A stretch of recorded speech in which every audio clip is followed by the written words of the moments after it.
어려운 설교를 하고 있죠. 성경에도 없는 신학적인 내용을 가지고 설교를 좀 하고 있습니다. 구원의 서정 9가지 단계를 제가 여러분들에게 말씀을 드리고 있는데요. 오늘 우리 읽었던 본문 4절 말씀을 보게 되면 하나님은 모든 사람이 구원을 받으며 진리를 아는 데 이르기를 원하신다라고 하셨습니다. 즉 하나님은 무엇을 원하시느냐? 우리가 구원에 이르는 진리에 이르기를 원하고 있습니다. 그러면 어떻게 그 구원을 우리가 이룰 수 있는지에 대해서 제가 말씀을 드리고 있는 거거든요. 그걸 전문 용어로 구원의 서정이라고 말합니다. 비록 그 단계를 잘라서 여러분들에게 말씀을 드리고 있지만 이 구원의 서정은 우리의 삶을 통해서는 그 단계로 드러나는 것이 아니고 하나의 통으로 우리의 인생을 이끌어 가시지만 여러분들에게 이론적으로 설명을 해드리기 위해서 이런 단계가 있음을 여러분들에게 말씀을 드리고 있는 것입니다. 제가 이 구원의 서정을 그 근거로 삼고 있는 것이 조직신앙이고 또 하나 개혁주의에 근거한 구원론 또는 칼빈에 근거한 구원론에 대해서 말씀을 드린다고 서두에 말씀을 드린 적이 있는데 어려운 말이잖아요. 개혁주의가 뭐고 또 칼빈이 누군지 어렵잖아요. 우리가 보통은 종교개혁자 중에 존 칼빈이라고 이름하지만 원래 그분의 이름은 장 칼뱅입니다. 왜 그러느냐면 그분은 프랑스 출생입니다. 그런데 그분의 사역들이 영국이나 유럽권에서 사역을 많이 하셨기 때문에 우리는 그분의 이름을 존 칼빈이라고 명명하지만 원래는 장 칼뱅입니다. 자, 이분은 1509년생입니다. 종교개혁이 완성이 루터에 의해서 1517년도에 일어났거든요. 그런데 이 칼빈 목사님은 1509년생입니다. 그리고 이 1509년생으로 종교개혁을 주도했던 프랑스 출신의 개혁교회 목사님이고 신학자입니다. 여러분 들어보셨을 거예요. 독일에는 종교개혁을 완성했던 마틴 루터가 있고 또 영국에는 쯔윙글리라고 하는 또 목사님이 계셨습니다. 그리고 프랑스에는 이 칼빈이 있었고 이분들이 1500년 즉 16세기에 종교개혁 프레스탄트를 주도적으로 이끌어갔고 완성했던 분들입니다. 쯔윙글리는 감리교 신학, 감리교 교회의 그 핵심 사상을 이루게 되고 루터는 루터파 교회의 그 중심이 되어지고 칼빈은 오늘날 개혁교회, 쉽게 말하면 우리 장로교회의 그 신학적 교리와 근간을 이루신 분입니다. 그리고 이러한 칼빈주의를 우리는 개혁교회, 개혁주의라고 하기 때문에 개혁주의라고 하는 말은 쉽게 말하면 우리 장로교회를 개혁주의다라고 말을 하는 것입니다. 종교개혁, 16세기의 종교개혁 이후에 시작되어진 기독교의 그 핵심 사상으로 즉 이 핵심 사상을 우리는 칼빈주의라고 말합니다. 이 칼빈주의를 알려고 한다면 기독교 강요라고 하는 서적이 있는데요. 그 어려운 책이긴 하지만 그 책을 보면 잘 알 수 있고요. 어쨌든 이 칼빈주의는 당시 영국에 있는 웨스트민스터 그 성당 그 교회에 모여서 많은 종교 지도자들이 모여서 신앙 고백을 만들고 대요리, 소요리 문답을 만들었습니다. 하나의 신조를 만들었는데요. 그 신조에 근거한 교회, 그 신조를 고백하고 토대로 신앙생활하는 성도, 그 교회와 성도를 개혁주의, 또 개혁주의 교회 성도라고 하는 것입니다. 자, 이제 이 개혁주의에 근거한 구원의 서정들을 여러분들에게 말씀을 드렸는데요. 구원의 서정은 단계로 나누게 될 때 모두 몇 단계가 있다고 말씀드렸죠? 9가지 단계가 있다고 말씀드렸습니다. 스크린 띄워주시겠습니까? 맨 처음에는 뭐죠? 소명입니다. 하나님께서 어느 날 벼랑간 우리를 부르시는 그 순간을 우리는 소명이라고 말합니다. 우리는 하나님께서 언제 우리를 부르실지 짐작도 할 수 없습니다. 그러나 분명한 것은 창세전부터 구원과 즉 선택과 유기라고 하는 하나님의 예정 구원에 힘입어서 하나님 작정한 때에 우리를 부르시는 그 부름의 순간이 소명입니다. 이 소명의 순간에, 즉 하나님이 찾아오셔서 나를 부르시는 그 순간에 네 가지 사건이 한꺼번에 일어난다고 말씀을 드렸죠. 그것이 뭐였죠? 그 다음에 나오는 중생입니다. 즉 이 중생은 다시 태어난다는 것을 의미하는 거예요. 니고데모가 내가 어떻게 이 나이에 어머니 모태에 들어가서 다시 태어날 수 있습니까? 라고 묻습니다. 아닙니다. 물과 성령으로, 즉 하나님의 부름을 받은 사람이 하나님으로 말미암아 거듭나는 그 순간을 우리는 중생이라고 이야기하는 것이죠. 다시 태어나는 것을 말하는 것입니다. 영적으로. 그런데 이 중생이 내가 이루고 싶다고 해서 이루어지는 것이 아니라 하나님이 나를 부르시고 소명의 순간을 통하여 주어지는 하나님의 은혜예요. 그리고 내가 거듭나고 중생해 보니까 뭐가 보여요? 전에는 보이지 않았던 죄가 보이는 거예요. 그래서 세 번째 단계가 뭐라고요? 회심입니다. 회개입니다.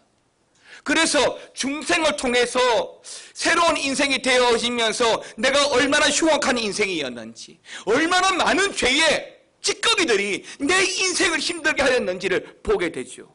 그래서 이 단계에서 우리는 뭐합니까? 통회, 자복하는 거예요. 펑펑 울면서 내가 얼마나 흉악한 죄인이고 내가 예수님을 십자가에 못 박았음을 고백하고 회개하고 예수의 이름으로 용서받는 단계가 이 회심의 단계고, 죄 때문에 하나님을 보지를 못했는데, 죄 때문에 하나님을 신앙하지 못했는데 비로소 죄를 회개하고 회심의 단계를 거치고 나니까 네 번째 어디에 이른다고요? 신앙, 믿음의 단계에 이르게 되는 거예요. 비로소 믿어지는 거예요. 그러니까 믿음도 내가 예수 믿고 싶다고 해서 믿어지는 것이 아니고 이 믿음도 하나님이 주시는 은혜입니다. 여러분 아셔야 합니다. 소명과 중생과 회개와 신앙은 하나님이 택한 자를 향하여 허락하시는 하나님의 은혜입니다. 오늘 내가 그 하나님으로부터 부름받고 소명받았다는 그 사실을 내가 무엇으로 알 수 있을까요? 바로 믿음으로 알 수 있는 거예요. 내가 예수 믿는 이 믿음이 내가 하나님께 부름받았고 궁극적으로 영화의 단계, 구원받았음을 증명하는 겁니다. 이런 믿음이 있는 우리를 하나님께서 어떻게 하신다고요? 칭의, 어렵다 인정하신다는 겁니다. 여러분 하박국에서도 말씀을 합니다. 베드로전서에서도 말씀합니다. 오직 의인은 무엇으로 말미암아 살리라? 믿음으로 말미암아 삽니다. 그러니까 내가 믿음으로 살아가니까 그 믿음 보시고 하나님께서 우리를 어떻게 하신다고요? 칭의, 어렵다 여기시는 겁니다.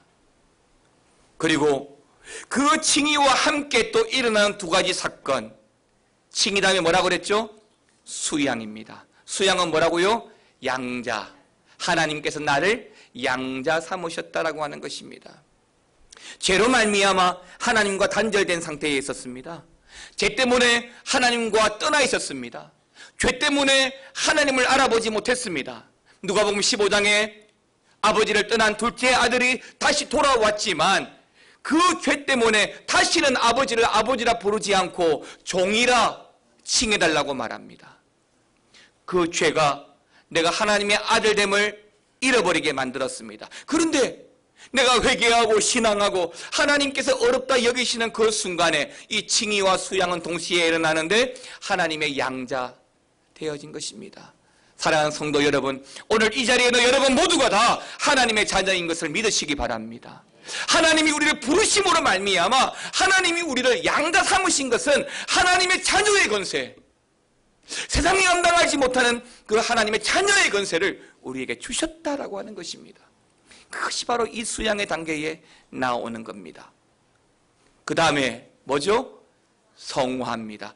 예, 이제는 우리가 하나님의 자녀가 되었으니 우리의 인생을 통하여 하나님께 내어놓아야 할 삶의 여정, 삶의 모습이 어떤 것이어야 될까요? 성화입니다. 성화. 이 성화는 완전 성화가 아니에요. 완전 성화는 죽음 이후에, 주님을 만난 이후에 이루어지는 최종의 단계지만은, 지금의 이 성화는 불완전하더라도 내 인생을 통해서 하나님께 내어놓아야 할 삶의 모습. 그래서 제가 여러분들에게 레위기 11장의 말씀을 드리면서 내가 거룩하니 너희도 어떻게 하라? 거룩하라. 그 당부처럼 우리는 인생을 통해서 그 거룩을 이루고 거룩을 덕목 삼아 살아가야 되는 줄 믿습니다. 이제 7번째 또 8번째 수양에 이르렀으면 오늘 함께 말씀드리고자 하는 것은 바로 견인, 하나님의 이끌어 가심입니다. 이 견인의 정확한 용어는 성도의 견인입니다. 빌립보서 1장 6절 말씀 같이 한번 읽어보겠습니다. 시작.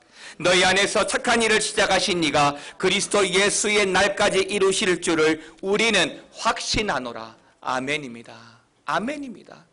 우리 안에서 착한 일을 시작하시는 이 착한 일이 뭘까요?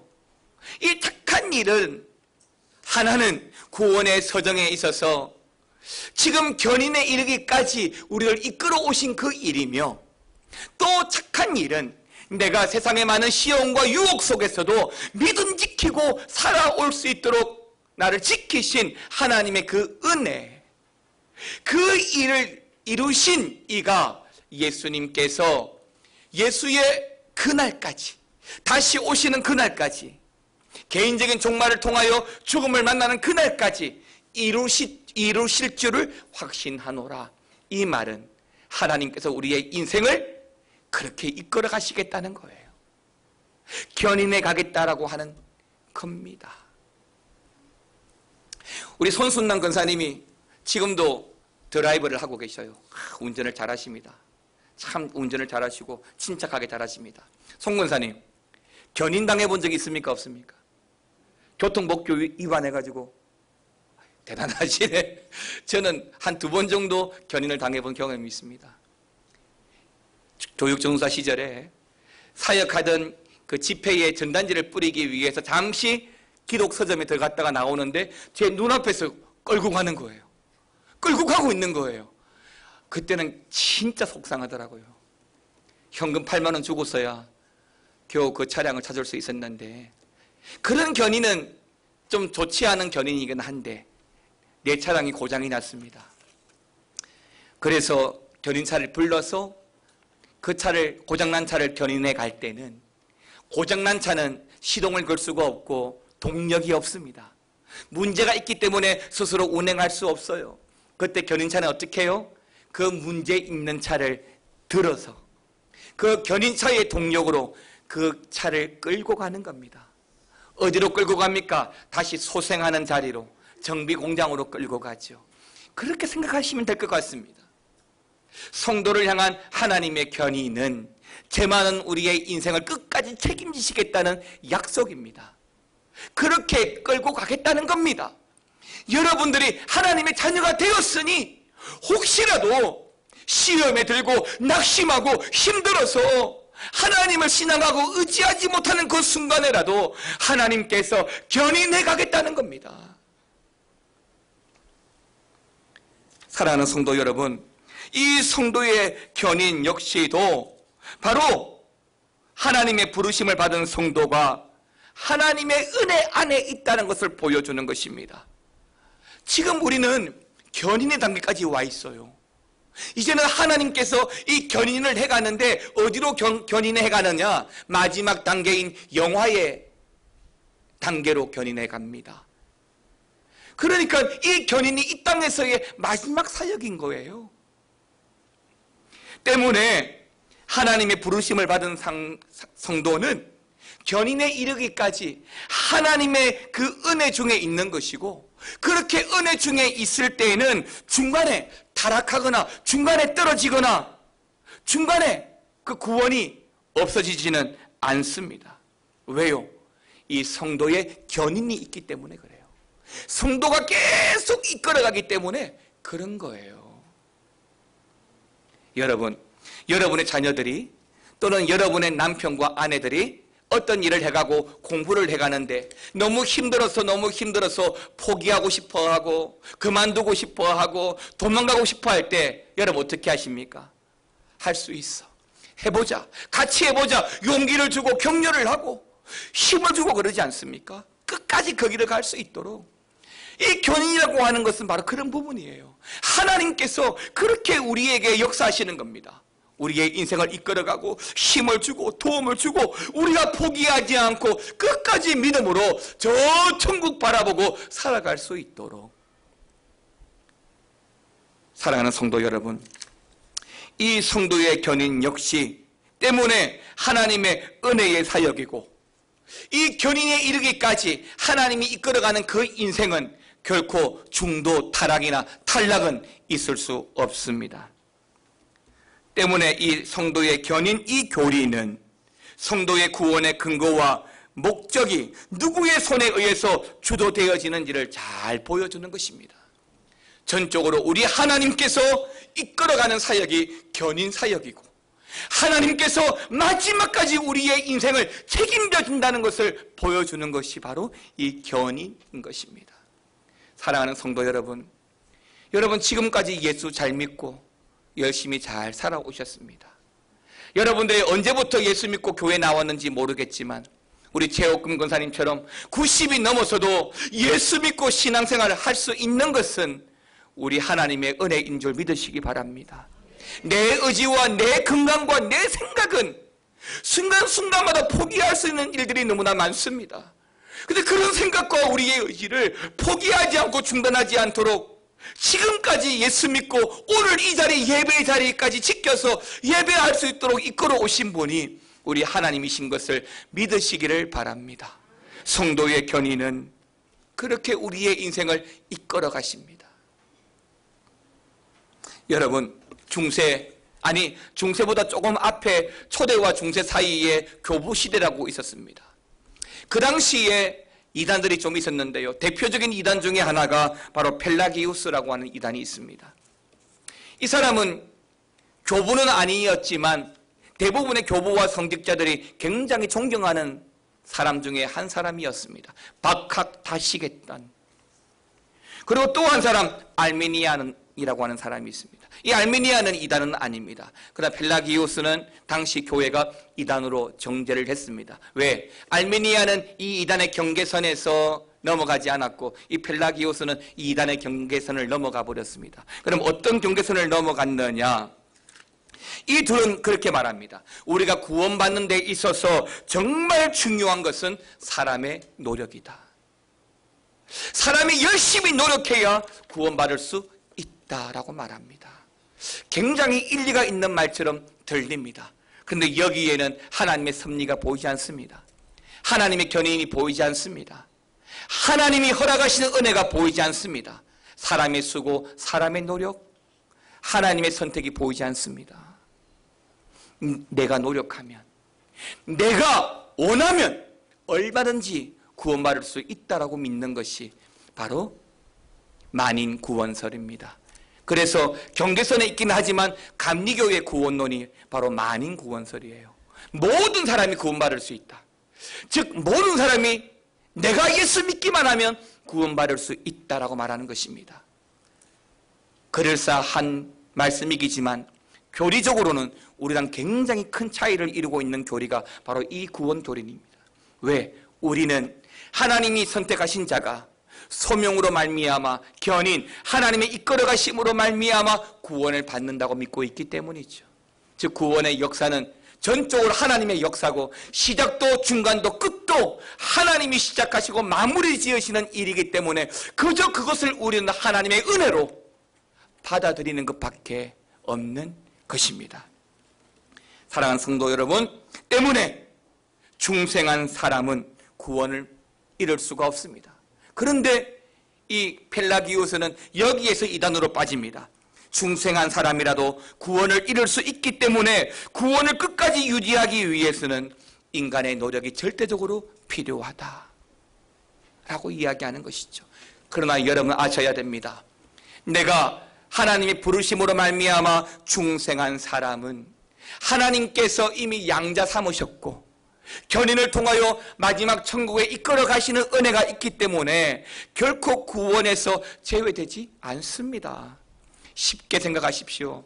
여러분의 자녀입니다. 여러분의 자녀예요. 속된 말로 개망나니처럼 그런 인생을 살고 심지어 뉴스의 끔찍한 범죄자로 도배가 될지언정 그 아이는 내 자녀예요. 그 자녀를 버릴 부모가 과연 얼마나 있겠습니까? 한번 선택한 하나님의 백성 결코 버리지 않습니다. 오늘 이 자리에 예배하는 사랑하는 성도 여러분, 하나님께서 여러분들을 선택하셨고 또한 자녀 삼으셨기 때문에 마지막 주님을 만날 그 영화의 단계에 이르기까지 여러분들을 책임질 뿐만 아니라 여러분들을 이끌어 가시는 것을 믿으시기를 축원합니다. 맞습니다. 때문에 우리 개혁주의, 개혁교회는 인간의 행위와 인간의 의지와 상관없이 성령에 의한 철저한 성도의 견인을 말하는 것입니다.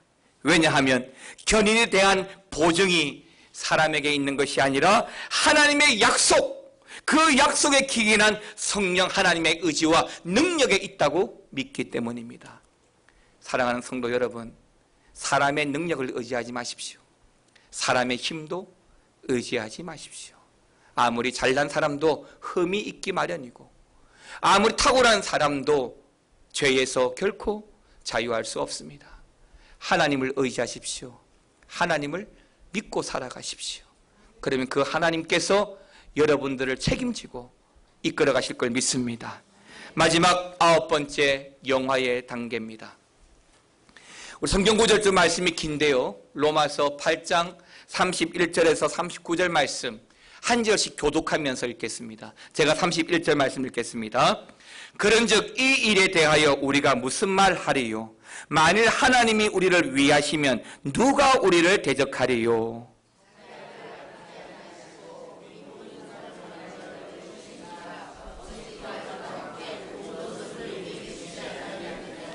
누가 능히 하나님께서 택하신 자들을 고발하리요? 어렵다 하신 이는 하나님이시니.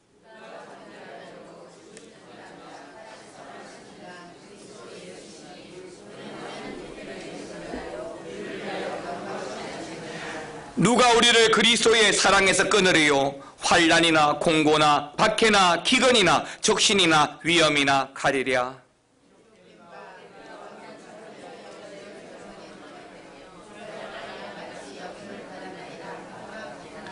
그러나 이 모든 일에 우리를 사랑하시는 이로 말미암아 우리가 넉넉히 이기느니라.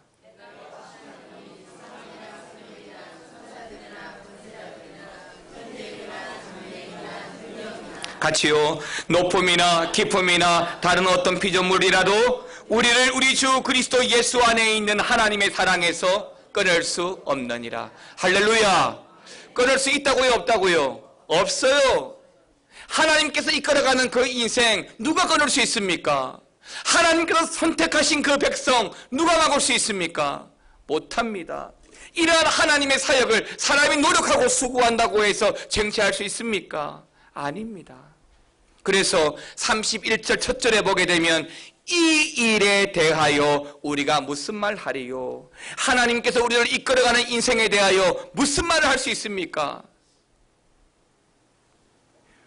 사망이나 생명이나 천사나 권세나 현재 일 장래의 능력이나 높음이나 깊음이나 다른 어떤 피조물도 우리를 향한 하나님의 사랑과 그 구원 교리를 끊을 수 없음을 믿으시기 바랍니다. 때문에 하나님이 우리를 이끌어 가시고 때문에 최종 종착지 영화의 단계에 이르게 하시는 것입니다. 영화는 우리가 4주 동안 나누었던 구원의 서정의 최종 종착점이고, 그러니까 처음 부르심으로 시작된 과정을 마지막 종결시키는 그 기점이 바로 이 영화인 것입니다. 때문에 이 영화에 들어가는 방법은 단 2가지 방법밖에 없습니다. 하나는 내가 개인적 종말을 맞이할 때, 즉 죽음을 당할 때, 그때 비로소 우리는 이 영화의 단계에 이르게 됩니다. 완전 성화가 일어납니다. 조금 전 7번째 성화에 대해서 말씀을 드렸습니다. 6번째 성화에 대해서 말씀을 드렸습니다. 그 성화는 불완전 성화예요. 이 땅에서 이루고 살아가야 될 성화예요. 그러나 이 영화를 통해서 비로소 완전 성화가 이루어집니다. 더 이상 죄를 짓지 않아요. 죽음을 통해서 완전히 죄와 단절되어집니다. 그리고 그 성화를 통해서 완전한 죄에서 자유하게 됩니다. 때문에 내 두 눈과 얼굴을 통하여 주님을 대면하는 은혜의 자리가 바로 이 영화의 단계되는 것이죠. 또 하나는 우리가 부활을 통해서 최종적으로 영화에 이르게 됩니다. 우리는 압니다. 우리가 지금 예수 믿고 죽으면 다 천국에 들어가지만 예수님 다시 이 땅에 재림지로 오시게 되면 죽었던 자들이 먼저 일어나서 그 부활의 주님을 영접하게 됩니다. 그때 그 부활한 그 인생이 그 부활을 통해서 주님과 혼인잔치와 더불어 최종적인 천국의 완전 영화를 이루게 되는 것이죠. 빌립보서 3장 30절 3장 20절 21절 말씀을 같이 읽어보겠습니다. 그러나 우리의 시민권은 하늘에 있는지라 거기로부터 구원하는 자 곧 주 예수 그리스도를 기다리노니 그는 만물을 자기에게 복종하게 하실 수 있는 자의 역사로 우리 낮은 몸을 자기 영광의 몸의 형체와 같이 변하게 하시리라. 아멘입니다. 20절에 우리의 시민권은 어디에 있다고요? 하늘에 있습니다. 또 맨 21절 끝에 우리의 몸의 형체와 같이 영광의 몸의 형체와 같이 우리를 어떻게 하신다고요? 변화시킵니다. 이것이 바로 영화예요. 영화. 그렇습니다. 영화는 구원의 소정의 최후 단계에 이르는 영원한 영광을 말합니다. 여러분, 가장 쉬운 기독교 상식 하나 내어보겠습니다. 사람의 제일 되는 목적이 무엇입니까? 하나님께 영광입니다. 하나님의 이름을 즐거워하는 것입니다. 이것이 소요일의 문답, 웨스트민스터 소요일의 문답 제1문 1답이에요. 사람의 제일 되는 것은 하나님을 영화롭게 하는 것이에요. 영원토록 그를 즐거워하는 것입니다. 쉽게 말하면 하나님께 영광입니다. 바로 이 영화가 바로 하나님께 영광입니다. 영화는 성화처럼 점진적인 과정이 아니라 성령의 순간적인 역사로 영화의 자리에 들어가게 되는 것입니다.